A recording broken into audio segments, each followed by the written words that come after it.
Do you ever wonder if you're teaching your camels the right thing when you're training and handling them? Well, today I'm going to share with you one of the most common mistakes made when people train and handle their camels. Whether you're a camel owner, wannabe camel owner, or simply an adoring camel fan, you're in the right place for some fun, useful, and interesting camel talk. This is the Camel Connection podcast. We're your hosts. I'm Tara. And I'm Russell. Join us here for fun learning about camels, how to care for, train and handle them, plus insider stories and interviews.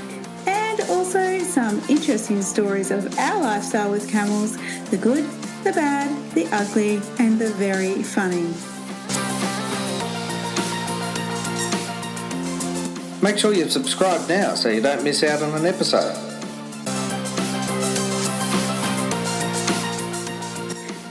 Some of these podcasts are an audio take of our video, so be sure to check those out on our blog for lots of how-to visuals and, of course, lots of camels. This is your one and only go-to podcast, all about camels.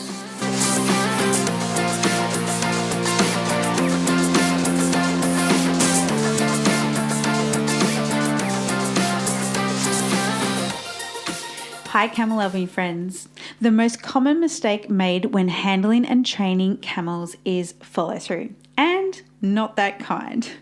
The most important thing that you can teach yourself and your camel is that when you ask them to do something, that you and the camel follow that instruction through right to the end.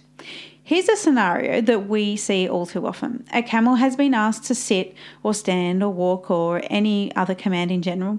Maybe the camel knows how to sit under instruction, or maybe the camel has never sat under instruction.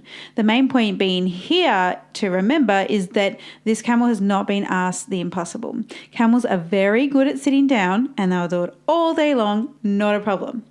But then the camel doesn't sit or stand or walk or whatever the instruction has been. Here lies a big problem. You see, camels are very smart, intelligent creatures. If you say something but don't follow through, they have already learned that they don't have to do it.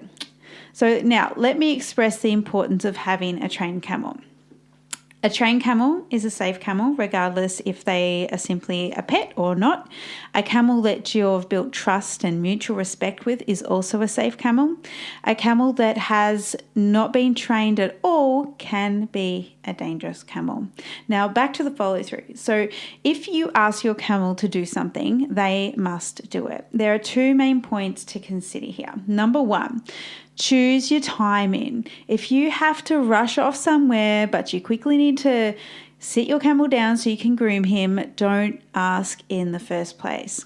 Camels operate on camel time, and they especially feel pressured and react with fear when they sense rush or a sense of urgency. They are really incredibly sensitive creatures. So your job as a cameleer, a camel handler, camel trainer, or the very important job of being a camel lover is to eliminate the camel's fear. For us, we have a go-to technique for when a camel is in a state of fear, and it could be on the verge of mild fear or complete fear where they might be lashing out, for example. For instance, it could be things like large crowds, stranger danger, people patting them where they don't like to be pat, loud noises, a piece of strange grass moving. The list can be endless, and of course depends on the individual camel. But having a go-to technique to reassure the camel works every time without fail. And we teach that in our in-person courses. Now, the second point here is to set aside a day for camel training and or reinforcement. Same thing really. When asking your camel to do anything for the first time, make sure that you have the whole day to do it. Otherwise, you can put yourself in a position where you've asked the camel to do something, you've run out of time and you've got to go, and suddenly the camel has learned that an instruction, in fact, is not an instruction at all. The main message here is don't stop until you get what you've asked for. And probably one of the most important messages is don't lose patience and result to dominant behavior. Think of camel training and handling as the art of learning patience. We always say in our in-person courses that if you think you don't have patience, you're about to learn that you do have it. So patience is a learnt behavior, and you get the opportunity to learn with your camel. It's like golden opportunity here.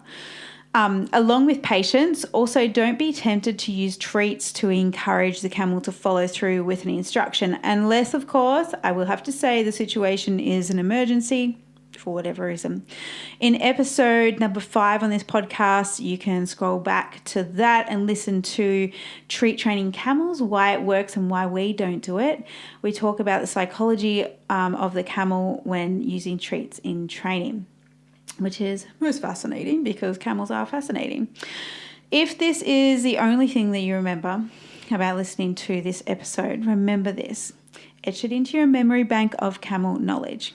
Your job as a cameleer, a camel handler, a camel owner, a camel trainer, or a camel lover isn't to be forceful or dominant with camels.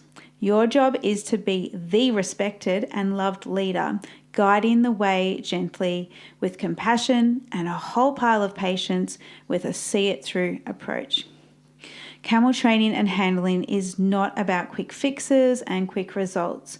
For the rest of your lifetime with your camel, you'll be learning and reinforcing all that they and you know, and the learning is just simply endless when it comes to camels. They will challenge you. They will test boundaries, that's definitely for sure, but they'll love you for your consistency and leadership. And this we also see in their herd environment. They love consistency, they love leadership, and they like really clear boundaries. And this is what we've observed in camel herds. And this is also what we see every day when we work with our own camels, and also other people's camels, of course, as well. So thanks for tuning in again, and don't forget that if you'd like to improve your camel skills this year or start off your camel journey on the right foot, or in this case, on the right camel pad, be sure to check out our camelieracademy.com for all new and upcoming in-person camel courses and events with us. We'd love to meet you. Also, if you want to dive deeper into our Camel Connection trust-based camel training method sooner rather than later, you can get instant access to our online course and personal support from us, which we don't offer anywhere else, along with weekly live training videos alongside our camel loving community. Be sure to head over to camelshop.com.au to join us and other like-minded camel loving people by clicking on our online camel training course, and we will see you there. Can't wait to meet you this year sometime or invite you into our community.